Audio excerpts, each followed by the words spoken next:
पर्यावरण दिवस के अवसर पर आयोजित कॉन्फ्रेंस ऑफ पंचायत 2022 के आज के इस कार्यक्रम में मेरे साथ वर्चुअली जुड़े प्रदेश के वन, पर्यावरण और जलवायु परिवर्तन विभाग के मंत्री डॉक्टर अरुण कुमार सक्सेना जी, राज्य मंत्री Shri K P. Malik ji, country director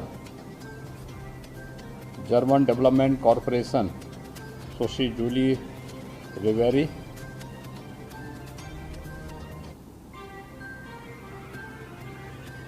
director corporation Swiss development corporation Shri Jonathan Damon, Padmashri Shri Shyam Sundar Paliwal, Padmashri Shri Satpal Singh ji, सौर ऊर्जा ग्राम पल्ली जम्मू से पधारे श्री रणधीर जी, गोरखपुर जंगल कोड़िया से श्रीमती प्रेमशीला जी, विभाग के अपर मुख्य सचिव श्री मनोज सिंह जी और उपस्थित सभी इस महत्वपूर्ण कॉन्फ्रेंस में उपस्थित पर्यावरण से जुड़े हुए सभी स्टेक होल्डर्स, उत्तर प्रदेश की सभी 58,000 ग्राम पंचायतों के प्रतिनिधिगण और उपस्थित भाइयों बहनों, आज विश्व पर्यावरण दिवस है। मैं सबसे पहले आप सबको इस दिवस की हृदय से बधाई देता हूं। आप सबके प्रति मैं अपनी शुभकामनाएं भी व्यक्त करता हूं। एक अच्छा पर्यावरण ही जीव सृष्टि के सुखद और यशस्वी जीवन की आधारशिला बन सकती है और इसी दृष्टि से हम सब के सामने आज जो विषय रखा गया है वह जलवायु परिवर्तन से होने वाले दुष्परिणामों के बचाव के लिए हमारी पंचायतों की भूमिका क्या हो सकती है। इस महत्वपूर्ण विषय को लेकर के आज यह कॉन्फ्रेंस यहाँ पर आयोजित की गई है। हम सब जानते हैं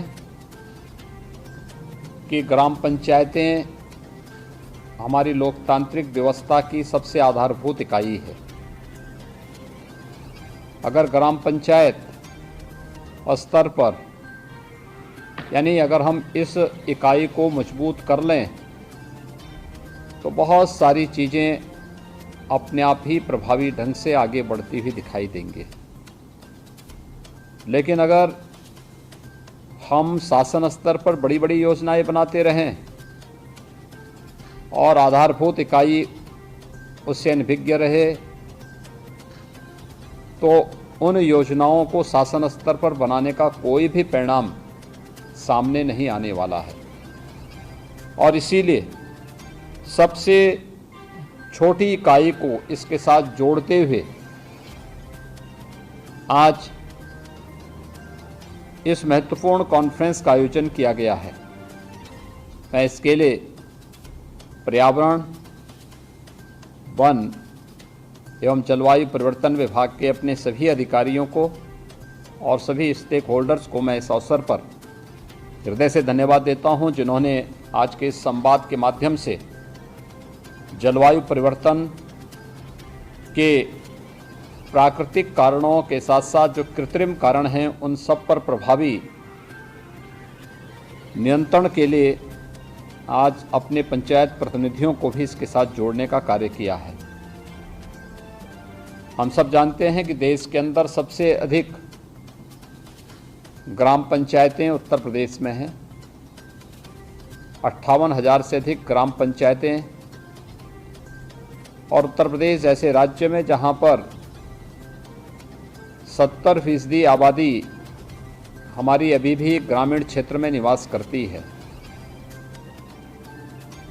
उन पंचायतों की एक बड़ी भूमिका होने जा रही है।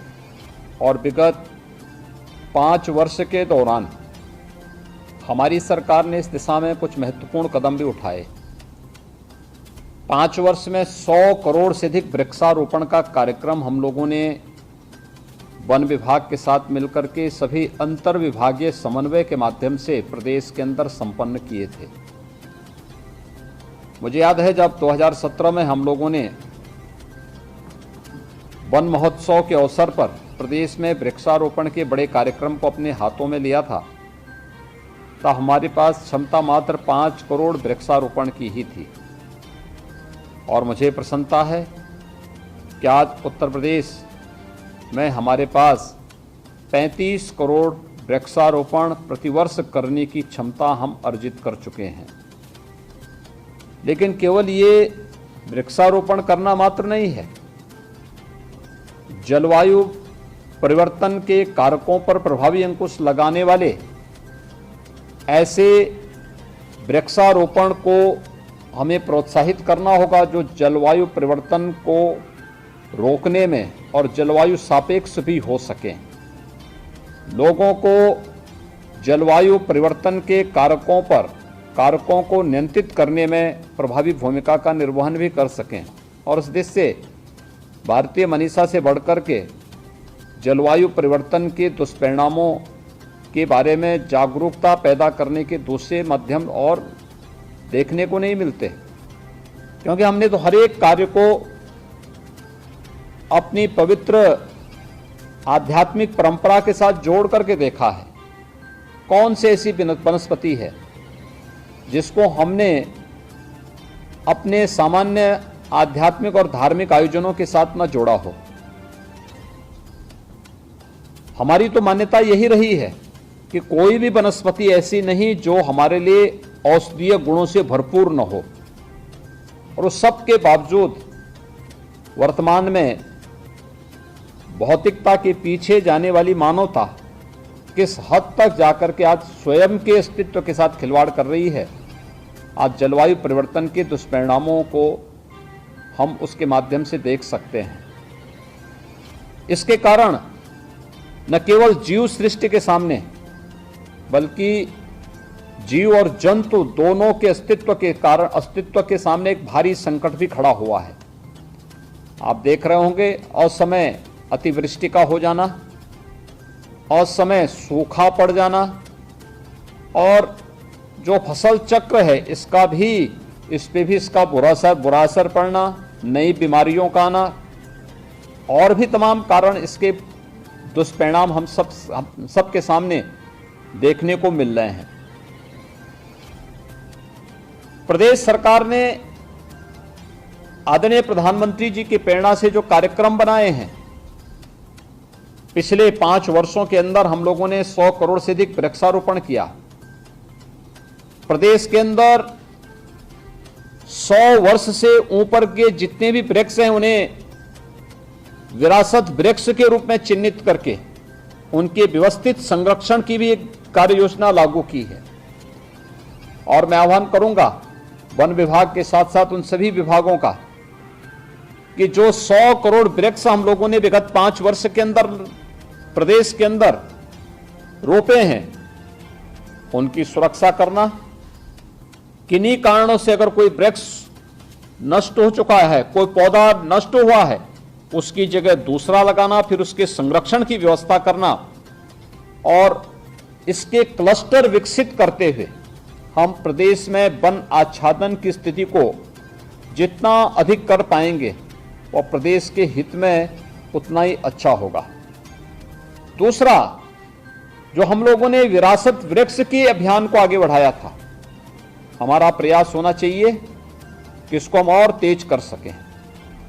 तीसरा, नेचुरल फार्मिंग को बढ़ावा देने के लिए यूनियन बजट में आदरणीय प्रधानमंत्री जी ने गौ आधारित खेती को प्रोत्साहित करने के लिए zero chemical, zero fertiliser, zero pesticide से युक्त वह खेती जो गौ आधारित होगी और जीरो बजट की होगी, सफलतापूर्वक ये खेती बहुत सारे प्रगतिशील किसान उत्तर प्रदेश में वर्तमान में कर रहे हैं। इसको प्रोत्साहित करने का एक विशेष अभियान हमारा होना चाहिए। इसके साथ हम सबको भी जोड़ना होगा। गंगा के पवित्र गंगा नदी के 5-5 किलोमीटर के दोनों दायरों में इस प्रकार की खेती और बागवानी को प्रोत्साहित करना। बुंदेलखंड जैसे क्षेत्र को हम लोगों ने प्राकृतिक खेती के लिए इस बजट में पूरा प्रावधान भी किया है और मैं आपका आह्वान करूंगा कि हम इसके साथ जुड़ें। सरकार इसमें सब्सिडी भी देगी। हर एक कमिश्नरी में हम लोगों ने इसके लिए टेस्टिंग लैब भी स्थापित कर दी है कि जो प्रोडक्ट किसान के यहां से आएगा उसकी मार्केटिंग करने की व्यवस्था, उसे हर प्रकार का प्रोत्साहन कर देने की व्यवस्था सरकार अपने स्तर पर करेगी। आज जब हम इस महत्वपूर्ण विषय के साथ जुड़े हुए हैं, यह वर्ष है देश की आजादी का अमृत महोत्सव वर्ष और प्रधानमंत्री मोदी जी ने हमें इस वर्ष के लिए प्रत्येक ग्राम पंचायत को कोई संकल्प दिया है। वह संकल्प है हर ग्राम पंचायत में 2 अमृत सरोवर बनाने का और कम से कम जनपद में, हर जनपद में कम से कम 75, यानी जहां बड़े नगर निकाय हैं वहां नगर निकाय में 75 अलग बनाए जाने हैं, ग्रामीण क्षेत्र में 75 अलग अमृत सरोवर बनाए जाने हैं। हमारा प्रयास हो जितने भी हमारे ग्राम प्रधानगण हैं, ग्राम प्रतिनिधिगण हैं, उन सब से मेरी अपील होगी कि हर ग्राम पंचायत में 2-2 अमृत सरोवर का निर्माण करना। अमृत सरोवर एक ऐसा सरोवर जो शुद्ध जल का एकत्रीकरण का माध्यम बने। इसको आप क्या कर सकते हैं? अमृत सरोवर के चारों ओर व्यापक पैमाने पर वृक्षारोपण करना। अमृत सरोवर का पानी, अमृत सरोवर का जल कहीं भी प्रदूषित न होने पाए, इसकी व्यवस्था देना। अमृत सरोवर के चारों ओर बागवानी को बढ़ावा देना। वहां पर तिरंगा लगाना, अपने आन मान शान के प्रतीक राष्ट्रीय ध्वज को राष्ट्रीय पर्वों पर फहराने की व्यवस्था करवाना। गांव के किसी स्वतंत्रता संग्राम सेनानी से, किसी शहीद परिवार से या कोई भी ऐसे महानुभाव से 15 अगस्त, 26 जनवरी, 2 अक्टूबर को ध्वजारोहण की कार्रवाई के साथ उसे जोड़ना, जिसका व्यक्तित्व गांव के लिए, वर्तमान और भावी पीढ़ी के लिए प्रेरणादायी हो। उनके माध्यम से उस कार्यक्रम को आगे बढ़ाना। मॉर्निंग वॉक पर जब लोग जाएं तो उस अमृत सरोवर के पास जाएं, वहां पर बैठ करके, उसके किनारे बैठ करके बेंच आदि लगा करके बैठने की व्यवस्था हो। अच्छे विषय पर गोष्ठी की जा सके। योग दिवस के अवसर पर योगासन के कार्यक्रम और योगिक क्रियाओं को लोग वहां पर प्राणायाम आदि की क्रियाएं, योगासन आदि की क्रियाओं को वहां संपन्न कर सकें। इस दृष्टि से उस पूरी व्यवस्था को उसके साथ जोड़ना। अमृत सरोवर इस रूप में विकसित करने की कार्रवाई, एक तो हमें प्रत्येक ग्राम पंचायत में कम से कम 2-2 अमृत सरोवर बनाए जाने हैं।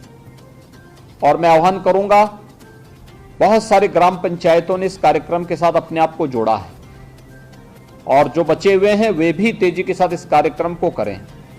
गांव में बहुत सारी बीमारियां समाप्त हुई हैं स्वच्छ भारत मिशन से। हम सबको याद रखना होगा कि अब गांव में हम जाते हैं, गांव की पगडंडियां, गांव की सड़कें साफ सुथरी दिखती हैं। आज से 5 साल पहले ऐसी स्थिति नहीं थी। गांव में पैदल आप नहीं जा सकते थे, गंदगी होती थी, बदबू आती थी। आज गांव साफ सुथरे हैं। इसका परिणाम तमाम प्रकार की बीमारियों से भी मुक्ति का मिला है। इंसेफ्लाइटिस समाप्त हो चुका है।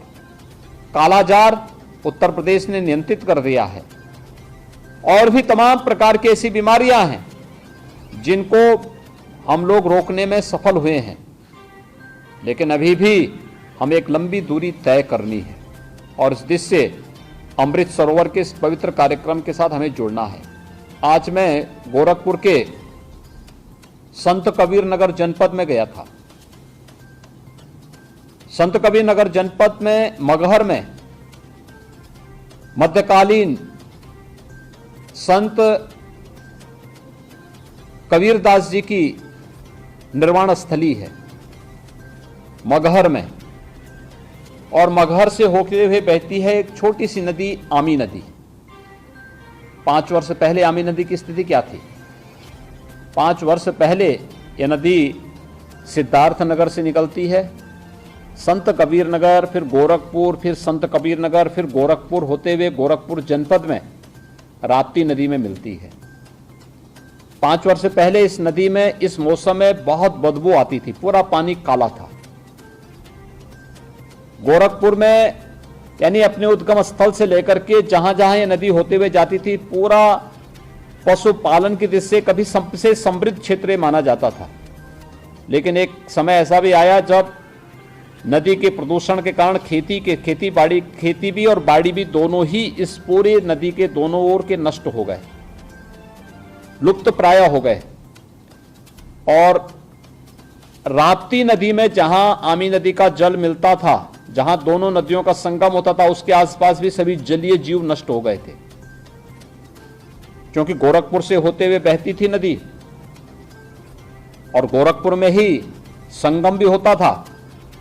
तो मैंने 5 वर्ष पहले बहुत सख्ती से इस बारे में कहा कि अगर नदी प्रदूषित रही तो हर एक स्तर पर जवाबदेही तय होगी। ग्राम पंचायत, नगर निकाय, जनपदों, सभी औद्योगिक इकाइयों, सबकी जवाबदेही तय की गई। और आज मैं था वहां पे, मैंने देखा एकदम साफ सुथरा जल था, जलीय जीव थे नदी में, इतना साफ सुथरा था, इतनी व्यवस्था साफ सुथरी थी, लगता था कि वास्तव में ऐसे ही हम सभी नदियों के जल को निर्मल और अविरल कर सकते हैं।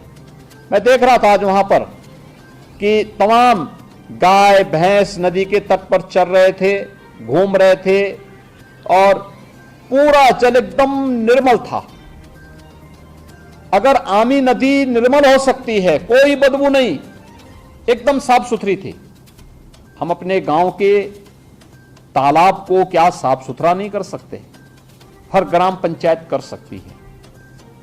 गांव की आत्मनिर्भरता का माध्यम में तालाब बन सकते हैं, एक अमृत सरोवर बनाने के लिए। और दूसरा, मैंने पंचायती राज विभाग से कहा था, हर ग्राम पंचायत में फालतू भूमि होती है, गौचर भूमि भी होती है और खाद का गड्ढा भी होता है। नहीं है, आप क्रिएट करिए, बनाइए। ग्राम पंचायत में खाद का गड्ढा भी आप अवश्य बनाइए और खाद का गड्ढा बनाकर के जितना सॉलिड वेस्ट गांव का निकलता है, उस सॉलिड वेस्ट को उसी खाद के गड्ढे में गांव से दूर एक जगह आप डालिए। और साल भर में जब वह एक गड्ढे में आप डालेंगे, साल में पूरे साल भर में उससे कंपोस्ट बनेगा, फिर उस कंपोस्ट की पैकिंग करके आप मार्केटिंग करिए। गांव की अपनी नर्सरी बनाइए, गांव में उसका उपयोग करिए। प्राकृतिक खेती के लिए, आप जैविक खेती के लिए लोगों को प्रोत्साहित करिए, उसके लिए आप उपलब्ध करवाइए। गांव में नर्सरी डेवलप करिए, गांव में वृक्षारोपण के जिस अभियान को आप आगे बढ़ाएंगे, इन कार्यक्रमों को आप आगे बढ़ाइए, उसके साथ इसको जोड़िए और हर वर्ष उस खाद के गड्ढे को आप तैयार करिए। सरकार ने पहले से व्यवस्था बनाई है कि हर ग्राम पंचायत में अप्रैल से जून तक गांव के तालाब को हम कुम्हार माटी कला बोर्ड से जुड़े हुए, जो कुम्हार जाति से जुड़े हुए लोग हैं, उनको उपलब्ध करवाएंगे। वे मिट्टी निकालेंगे, फ्री में मिट्टी निकलेगी और जल संरक्षण के लिए तालाब आपका तैयार हो जाएगा। थोड़ा सा प्रयास करके हम इस कार्यक्रम के साथ जुड़ सकते हैं। और मेरा आप सबसे अपील होगी, प्रदेश की सभी 58,000 ग्राम पंचायतों से मेरी अपील होगी कि हम अपनी ग्राम पंचायत को आदर्श ग्राम पंचायत बनाने की कार्रवाई करें। अभी आपने देखा होगा, 3 दिन पहले आदरणीय राष्ट्रपति जी और आदरणीय प्रधानमंत्री जी कानपुर देहात के छोटे से गांव परोख में गए थे। वह गांव आदरणीय राष्ट्रपति जी का पैतृक गांव है और उस गांव में भी मुझे 2 अमृत सरोवर देखने को मिले थे। वह गांव आज आदर्श गांव है। गांव में अपने जितने भी विद्यालय हैं, परिषदीय विद्यालय, उन सभी को ऑपरेशन कायाकल्प के माध्यम से अच्छी व्यवस्था वहां गांव पंचायत ने बनाई है। जूनियर हाई स्कूल को बहुत अच्छे ढंग से बनाया है, आंगनबाड़ी केंद्र को भी बहुत अच्छा तैयार किया है, सामुदायिक केंद्र को भी अच्छा बनाया है, गांव का मंदिर अत्यंत सुंदर बनाया गया है। गांव में मंडी स्थल बहुत अच्छा तैयार किया गया है। ऐसे ही गांव में अलग अलग ओपन जिम का निर्माण भी किया गया है। गांव का अपना खेल का मैदान है। गांव में ड्रेनेज की प्रॉपर व्यवस्था की गई है। गांव में शुद्ध पेयजल की व्यवस्था भी की गई है। गांव में स्ट्रीट लाइट की व्यवस्था भी है। गांव में घरौनी वितरण होने के साथ साथ हर एक गांव में अंकित है कि किस किस घर को घरौनी मिल गई है पीएम स्वामित्व योजना के अंतर्गत। ये कार्य हम भी अपनी ग्राम पंचायतों में कर सकते हैं और मुझे लगता है कि अब जनता बहुत जागरूक हो गई है। कोई कार्य करेगा तो जनता उसके कार्यों को उसी रूप में रेखांकित भी करती है, एप्रिशिएट भी करेगी और फिर उसी के अनुरूप उसको आने वाले समय में वोट भी देगी।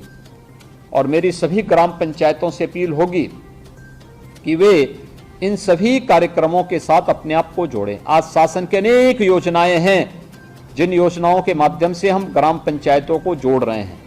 खासतौर पर हर ग्राम पंचायत में ग्राम सचिवालय के निर्माण की कार्रवाई, हर ग्राम पंचायत ओडीएफ हम पहले ही घोषित कर चुके हैं, ओडीएफ प्लस के लक्ष्य को प्राप्त कर चुकी हैं। हर ग्राम पंचायत में एक एक सामुदायिक शौचालय भी बनाया गया है। हर ग्राम पंचायत के सामुदायिक शौचालय के व्यवस्था का संचालन गांव के ही किसी महिला स्वयंसेवी समूह को दिया गया है। हर ग्राम पंचायत के अंदर एक वीसी सखी की तैनाती की गई है जो गांव में बैंकिंग के पूरे लेन देन का कार्य वहां पर गांव के माध्यम से ही संचालित कर रही है। हर ग्राम पंचायत को एक पंचायत सहायक भी उपलब्ध कराया गया है जो गांव के सभी कार्यों में ग्राम प्रधान का सहयोग कर रहे हैं।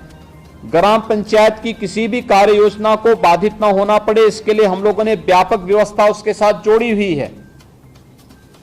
यानी सरकार हर स्तर पर आपको प्रोत्साहित करना चाहती है और हमारा प्रयास है कि हर ग्राम पंचायत को ऑप्टिकल फाइबर की व्यवस्था के साथ जोड़ करके हर ग्राम पंचायत में जाति प्रमाण पत्र, मूल निवास प्रमाण पत्र, आय प्रमाण पत्र और भी अन्य ऐसे प्रमाण पत्रों की व्यवस्था गांव के साथ ही प्रत्येक नागरिक को उपलब्ध हो सके। इस व्यवस्था के साथ भी सरकार ग्राम पंचायत को जोड़ करके एक आत्मनिर्भर गांव और राष्ट्रपिता महात्मा गांधी के ग्राम स्वराज के उस परिकल्पना को साकार करने के लिए उत्तर प्रदेश की सभी ग्राम पंचायतों को जोड़ना चाहती है। अगर सरकार इसके लिए प्रतिबद्ध है, प्रधानमंत्री मोदी जी का मार्गदर्शन और आशीर्वाद इस देश से अगर आपके साथ में है, तो फिर हम सबको चाहिए कि हम जलवायु परिवर्तन से निपटने के लिए हम भी अपने स्तर पर इस जागरूकता का हिस्सा बने। और इस देश से इस वर्ष में, अमृत महोत्सव वर्ष में, हम लोगों का प्रयास होना चाहिए कि अमृत सरोवर के चारों तटों पर हम व्यापक पैमाने पे अच्छा वृक्षारोपण करें। पीपल, पाकड़, बरगद, नीम, आम या उस प्रकार के वृक्षों को, मौलश्री है या अन्य तमाम ऐसे वृक्षों को हम लगा सकते हैं जो वहां पर गांव के लिए छायादार भी हो, अच्छे फलदार भी हो, इमारती लकड़ी भी प्रदान कर सकते हो और भी अन्य प्रकार से उपयोगी बन सकते हो। इसलिए हर ग्राम पंचायत 75 वृक्ष लगाने की कार्रवाई इस अवसर पर जरूर, वन महोत्सव के अवसर पर जरूर करेंगे। हर ग्राम पंचायत अभी से जमीन चिन्हित करके अमृत सरोवर के तटों पर, और हम लोग किसी न किसी नोडल अधिकारी को इस अवसर पर हर ग्राम पंचायत में भेजेंगे। किन गांवों ने किया है, किन गांवों ने नहीं किया है, ये सभी चीजें वहां तय हो जाएंगी। और इस लक्ष्य को प्राप्त करने के लिए अभी से गड्ढा बनाना, उसमें खाद वगैरह डालने की व्यवस्था करना, उसकी सुरक्षा, घेराबंदी करके सुरक्षा की व्यवस्था करना, गांव के लोगों को उसके साथ जोड़ना, वृक्षारोपण की शुरुआत गांव के किसी बुजुर्ग व्यक्ति के द्वारा, किसी स्वतंत्रता संग्राम सेनानी, किसी शहीद परिवार, स्वतंत्रता संग्राम सेनानी के परिवार के किसी सदस्य से, किसी आर्मी के रिटायर्ड, किसी रिटायर्ड कोई भी अधिकारी या कोई भी जवान जो रिटायर्ड होगा आर्मी से, उनके माध्यम से या गांव के किसी संभ्रांत नागरिक के माध्यम से इसकी शुरुआत करा करके मेरा गांव मेरी धरोहर के रूप में उसे विकसित किए जाने की कार्रवाई के साथ अगर आप जुड़ेंगे, बहुत सारी जो कृत्रिम कारण हैं जलवायु परिवर्तन के, उसको नियंत्रित करने में हमें सफलता प्राप्त हो सकती है। और इस दिशा में हम सबका जो सामूहिक प्रयास होगा वह हमें सफलता की ऊंचाइयों तक पहुंचाएगा। जलवायु परिवर्तन के कारकों में पर जो मुख्य कृत्रिम कारण है उनको हम नियंत्रित करेंगे, और कृत्रिम कारणों को हम नियंत्रित कर लेंगे तो प्राकृतिक कारण भी धीरे धीरे करके नियंत्रित होते हुए दिखाई देंगे। मुझे विश्वास है कि आज की ये कॉन्फ्रेंस ग्राम पंचायतों के माध्यम के साथ जुड़ते हुए पंचायती राज विभाग की इस कार्यक्रम को सफलता की नई ऊंचाइयों तक पहुंचाने में अपना योगदान देगा। अंतर विभागीय समन्वय के माध्यम से हम इन्हें प्रभावी ढंग से नियंत्रित करने में, इसको सफलता की नई ऊंचाइयों तक पहुंचाने में सफल होंगे। मैं इस पूरी कॉन्फ्रेंस के प्रति अपनी शुभकामनाएं देता हूं। बहुत बहुत धन्यवाद।